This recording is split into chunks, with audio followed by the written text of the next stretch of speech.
Welcome back. You're watching WION World as One. I'm Shivan Janna. This is Speed News. Let's get started.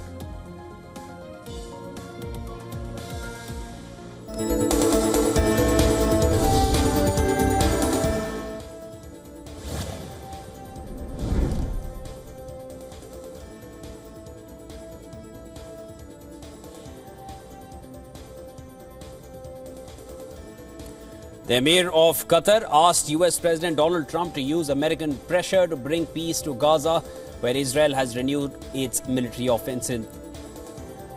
He made these comments during a state dinner at the Lusail Palace on the outskirts of Doha. Sheikh Tamim Al Thani said if they act together, then they will have a real shot at ending the bloodshed and restoring regional confidence.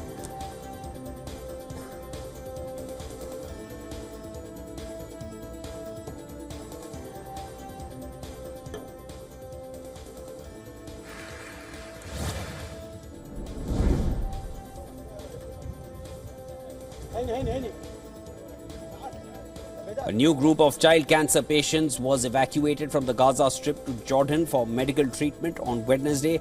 This time, Jordan received 4 children along with their 12 family members. With the assistance of the Jordanian Armed Forces, the Ministry of Health and the World Health Organization, they entered Jordan by land and were subsequently airlifted to a hospital by a helicopter for further treatment. In February of this year, Jordanian King Abdullah II announced the country's readiness to immediately receive ailing children from Gaza. Jordan is aiming to receive approximately 2,000 Gaza's children suffering from cancer or other serious illnesses as quickly as possible.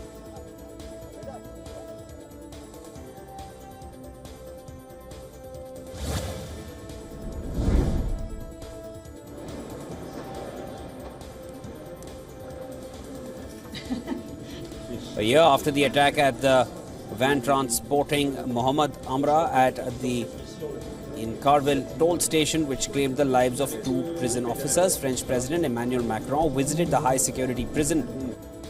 The facility chosen by the Minister of Justice to accommodate the 100 most dangerous drug traffickers was cleared of almost all its inmates a few weeks ago and is currently undergoing renovations to further enhance its security. It is expected to be operational by 31st July.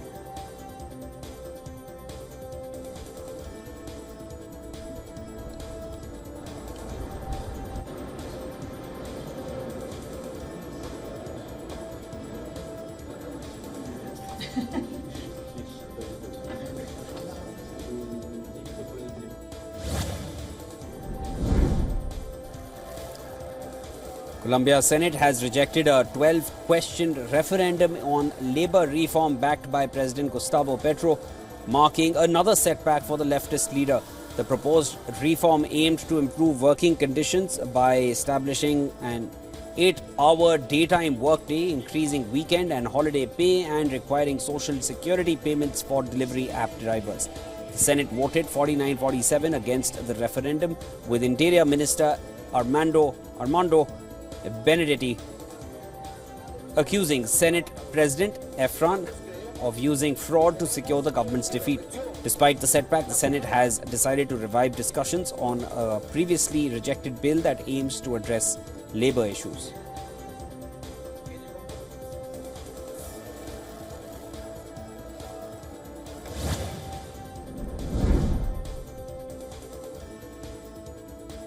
Indigenous Maori lawmakers in New Zealand are facing suspension from Parliament after disrupting the reading of a contentious race relations bill with a protest haka.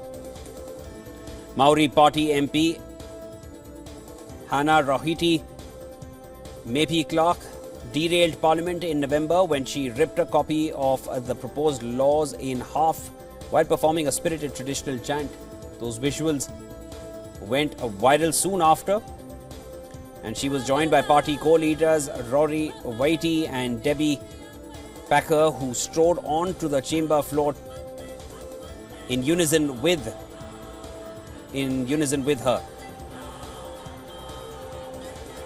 And this is essentially a haka famously performed by the country's All Blacks rugby team.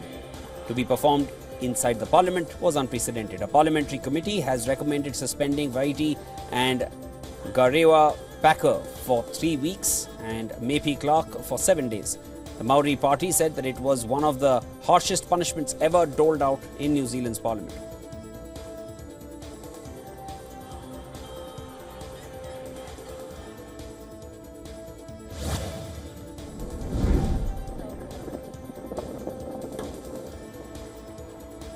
A plane was spotted flying with a banner saying "Welcome to Qatar Lago" in the skies of Palm Beach. And this was directly over Donald Trump's Mar-a-Lago home in Florida. This as the US president says that he would accept a $400 million luxury aircraft to serve as a new Air Force One by Qatari royal family. According to reports, the stunt was put together by the Democratic National Committee, who trolled the president by flying the flag.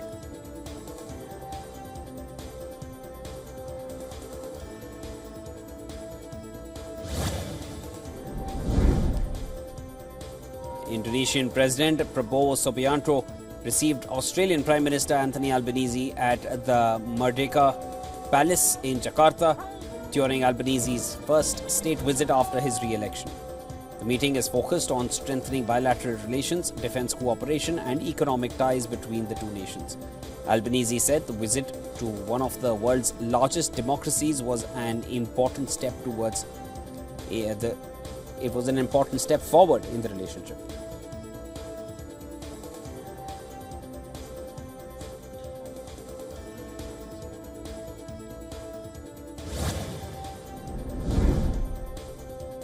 Tijani Thiam has been re-elected head of PDCI, Ivory Coast's main opposition party, 2 days after resigning from the post to stand again and end a legal saga challenging his legitimacy. The party's vice president, George Izele, said that Thiam was the only candidate in the new party ballot and received 99.77% of the 5,190 votes cast at a special Congress.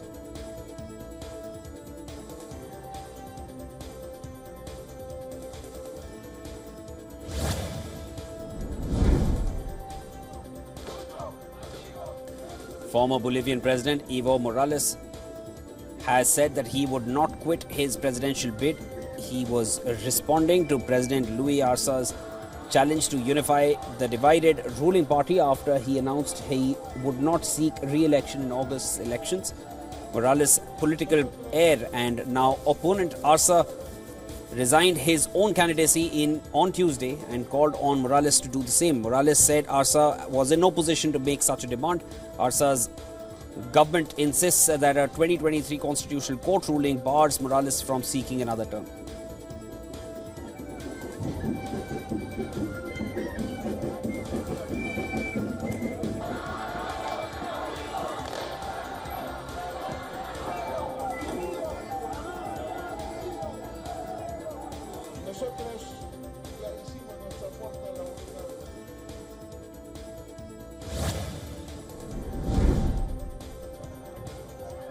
Hundreds of Peruvians marched to the Congress building in Lima, protesting the country's growing insecurity and appealing to Pope Leo XIV for support. Pope Leo, born Robert Francis Prevost, has a connection to Peru through his missionary work in the 1980s and 90s and later became the Bishop of Chiclayo.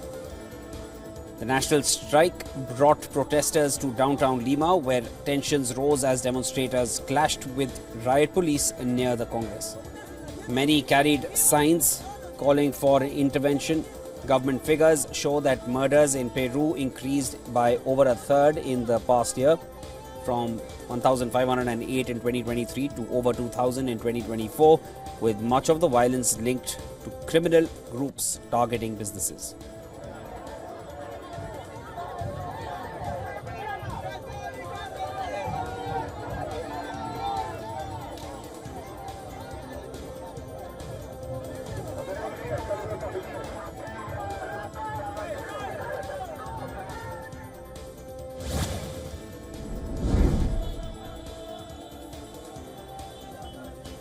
More than 500 people demonstrated against the Libyan government in Tripoli, chanting slogans against the government of Prime Minister Abdul Hamid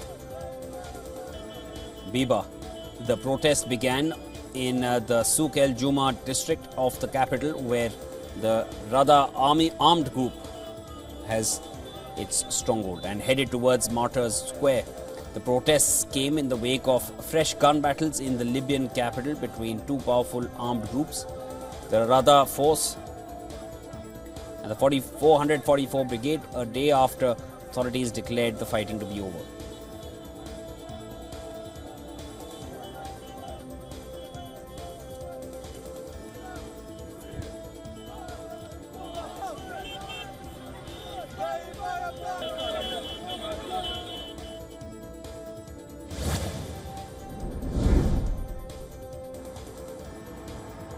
Young Mexican social media influencer known for her videos about beauty and makeup was shot to death during a TikTok live stream.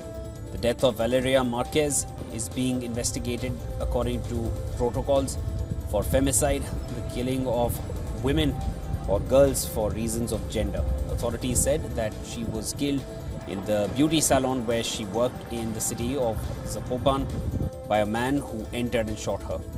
Prosecutors' office is yet to name a suspect as investigation continues.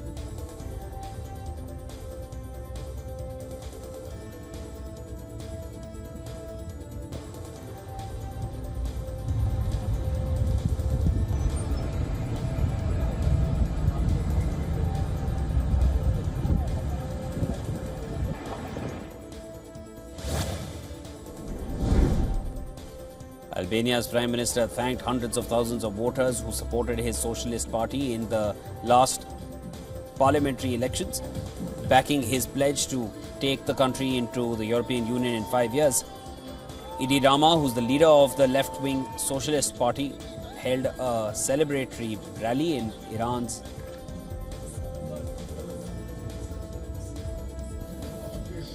that is in Tirana's main Skanderbeg Square.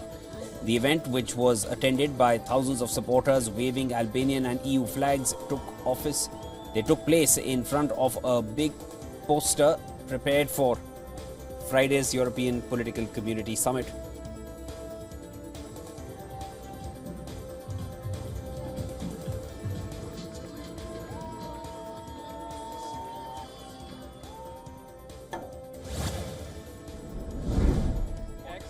The Axiom 4 mission to the International Space Station, piloted by Indian astronaut group captain Shubhanshu Shukla with 3 other crew members, has been delayed. It will now be launched from the Kennedy Space Center in Florida on June 8th at 6:41 p.m. The mission was earlier scheduled for launch on the 29th of May. The announcement was made by Axiom Space, a US-based commercial human spaceflight firm, and NASA. Commander Peggy Wilson, Saudi Space Commission.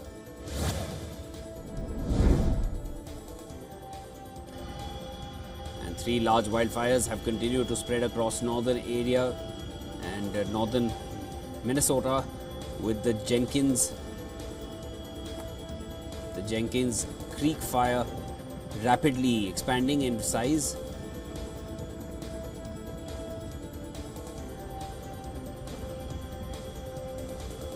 Aerial footage showed a helicopter dropping fire retardant on Jenkins Creek fire. Elsewhere in the state, the camp house fire has now scorched roughly 48.5 square kilometers, and the Shaw fire covered roughly 5.3 square kilometers.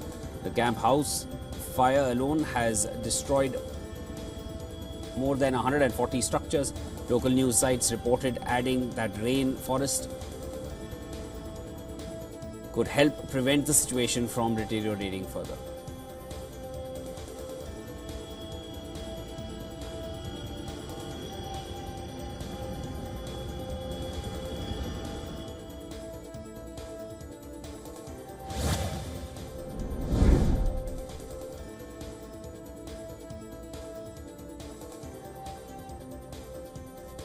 High net worth clients in Asia are increasingly diversifying their portfolios away from traditional US dollar assets and turning towards alternative investments like cryptocurrency, gold, and Chinese assets.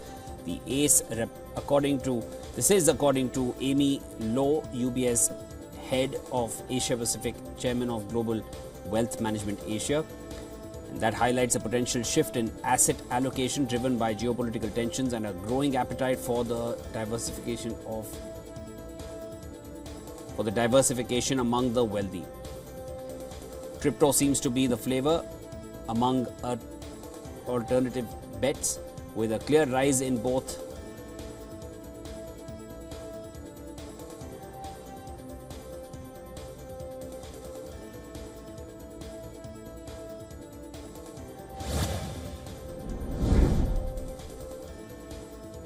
NATO's defense spending in the spotlight once again, with the meeting of foreign ministers of the alliance underway in Turkey. NATO countries are moving towards spending 5% of their GDP on defense by 2032. As per the NATO understanding, the agreement, they were supposed to shell out 2% of the GDP, which they were not able to do. Most European countries could not manage that. Now they're aiming at 5%. And this could be the biggest increase since the Cold War. The pledge would probably make Donald Trump happy, but his first mandate, Trump has pointed the finger at allies for failing him